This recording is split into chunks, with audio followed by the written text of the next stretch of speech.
Hello everybody and welcome to another video. This week I'm painting this Emperor's Children banner bearer because I've been challenged by Winter's SEO to do some freehand. Now this model wasn't painted by me, it was painted by Winters. I'm just working on the banner and the only base coat I'm going to be doing is to smooth out the white area. That's not because there's anything wrong with the initial paint job, but just because I need a really smooth surface to do some sketching on. My experience with freehand is incredibly limited, so I was learning throughout this entire process, and hopefully you'll learn a little bit too. But I knew that I had to have a clean work surface, so that's where I started. From there I grabbed a sharp pencil and started sketching out roughly what I wanted to paint. I knew I wanted some scroll work near the bottom of the banner, so I started out by roughing out a slightly curved rectangle and then working from there.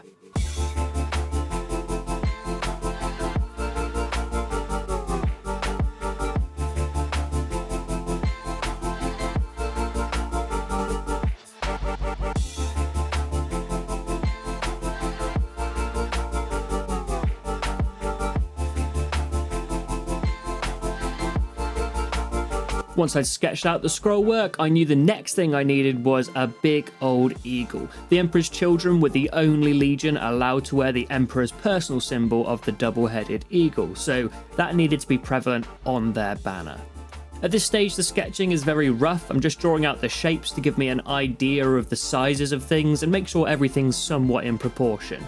What that does mean is that the two heads and the necks ended up looking a little bit like a slug, but I powered through it. Despite the fact it made me wonder if this was going the right direction at all.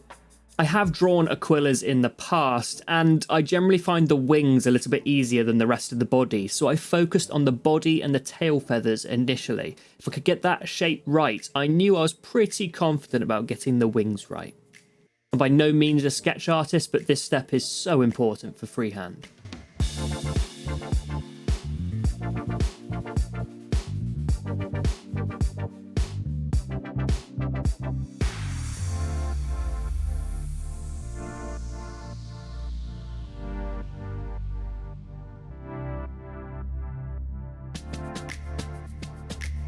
With the eagle sketched out, it's time to put in all the detail. I'm not going overboard here, it's definitely not going to be a finished sketch, but I need to know where each of the feathers is going to go. This is by no means going to be perfect, but it's going to give me a good idea of how the composition is going to come together as I start adding layers of paint. Now, I'm really not used to sketching or even painting stuff like this, so I had a reference image nearby throughout the process. This really helped me have an idea of how large the feathers are, how they change throughout the body, and I just grabbed this image off of Google and it really helped. If I'd just been doing the scroll work, I might have just dived in straight away with paint, as I have a good idea how scroll work looks, but if I'm doing something as complex as a freehand aquila, then I've got to draw it out, just to give me an idea of where my borders are. And it also makes it a bit more like painting a miniature again, painting within lines. Now the reference image I threw up a second ago had some kind of yelling or shouting face in the center of the aquila. Oogly boogly bitch! I wasn't going to go quite that far because I don't trust my freehand to that level, but I did put a little skull in. In the sketch, the skull looked really bad, the eyes were too close together and it's not really in proportion, but as we come in with our layers of paint later, I'm pretty sure we can fix that. Horus Heresy era Space Marines also love their lightning bolts in homage to the Emperor, and none more than the Emperor's Children, so I added 3 lightning bolts at the top, which also shows their legion number. 3, if you didn't know. Leaning into the lightning motif, I added a few clouds, as I thought it would be cool if they were actual lightning bolts coming from clouds. With that, I also wanted to border the bottom of the banner, so I added a few mountains. Now, these could be the Himalayas, where the Emperor's Children are from. All Terran-born legions come from the Himalayas, where the Emperor's base and the Imperial Palace are, but it also could be some kind of alien mountains of a campaign. But this is the Legion banner, so I like to think it's the Himalayas.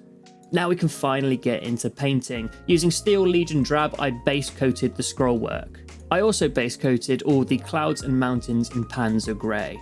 I wanted a nice dark base coat so the highlights would be easier, and also for the clouds specifically, it gave a really cool stormy effect. If you add into that we have the same colours at the top and bottom of our banner, it creates a nice frame for our aquila in the centre. Saying stuff like that makes you think that I had it all planned out and I knew that I wanted to frame this in clouds and mountains, but no, as I was going through the sketching process, some things just started to feel right to me and I went with that gut instinct. Once I finished base coating all the scrollwork, mountains and clouds, I left the aquila alone, for now.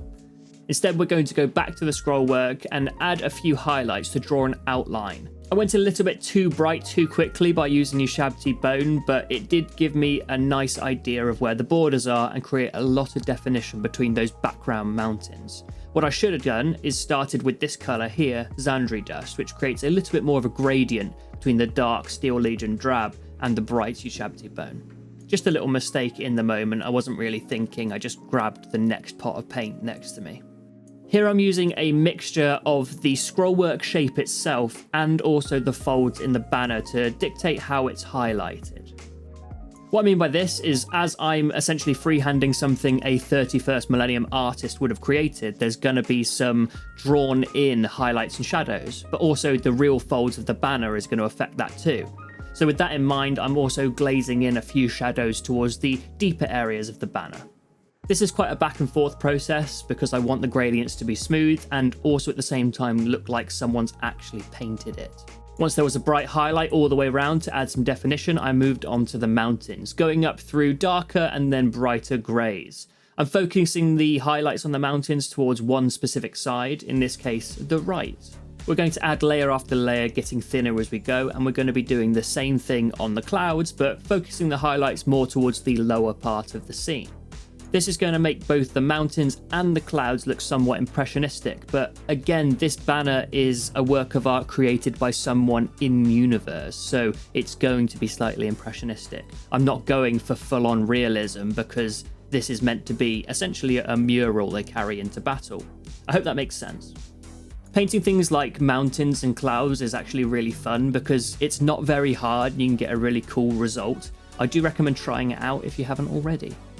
The specific greys I use don't really matter, just keep going brighter and brighter until you end up with quite a sharp highlight along the edge. Once that was done, I tidied up a final few parts of the scroll work, just where they'd blended into the mountains slightly. Now for the part that was easily going to be the biggest input of effort on this entire project, I had to paint the lightning bolts and the aquila. I'm painting both in the exact same method, going for a non-metallic gold, starting with a dark brown, in this case Rhinox hide, and outlining both the lightning bolts and the aquila. Whilst that dried, I went around the aquila with my background colour, pale grey blue from Vallejo, just to make sure no pencil lines were showing and also to refine a few details like the shape of the heads.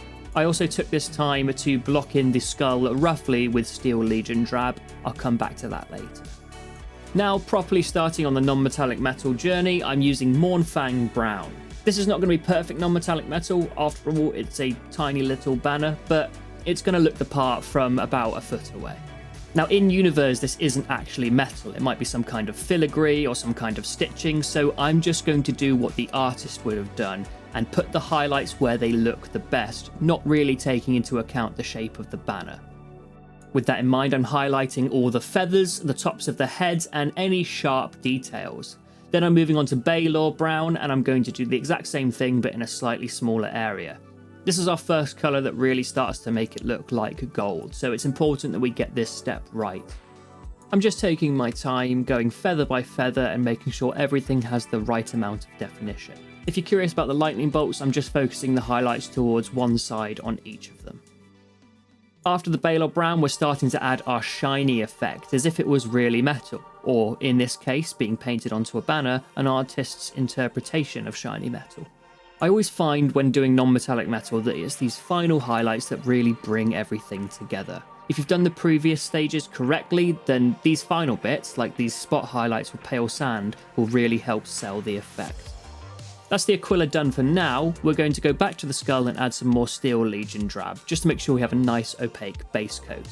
Then I'm going to go in with Rakarth Flesh and start adding our highlights, making sure to keep Steel Legion drab in the recesses. The reason I've gone the Rakarth Flesh route rather than the Ushabti Bone route is because we've already got a lot of those other bone colours in the banner, so we're going to do this as a little bit of contrast. I'm also using Pallid Witch Flesh for the final highlights and deepening the eye sockets with some Mournfang and then Rhinox Hide. The skull is by no means perfect, but it's such a small detail that from the distance you're going to be viewing it with your eyes. Even if you're holding it up close, it should look good enough. Honestly, for my first go freehanding, it wasn't a terrible attempt at a skull. There's definitely things to learn, but I didn't want to mess around with it too much in case I ruined the parts I thought were good. Using the same colours I'd used to deepen the eye sockets, I also added a slight border around the skull, just to set it more apart from the aquila rather than blending right in. With the skull now complete, we can move on to finishing off the aquila by adding a nice glaze of a Yandan yellow contrast paint to really make it look like gold.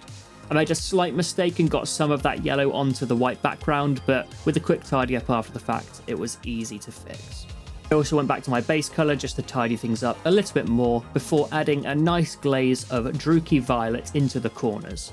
Emperor's Children colours are gold, white and purple, so I wanted a little bit more of that purple showing on here. This was thinned down heavily and applied very gently in sweeping motions to pull it into the corners. This was another gut check situation where in the moment I decided to add this purple glaze, and I'm pleased that I did. The final step before wrapping everything up was to add some text to the banner. I went for Primarch of the 3rd Legion Fulgrim's name because I couldn't fit Emperor's Children in such a small space, and I didn't want to ruin it, so I went for an easy word. However, I found out after the fact that these are apparently Loyalist Emperor's Children for some reason, so I guess they wouldn't really carry a banner around with Fulgrim's name on, but you know, if it's Isfahan 3, they didn't really have a chance to change the text, so I'm going with it.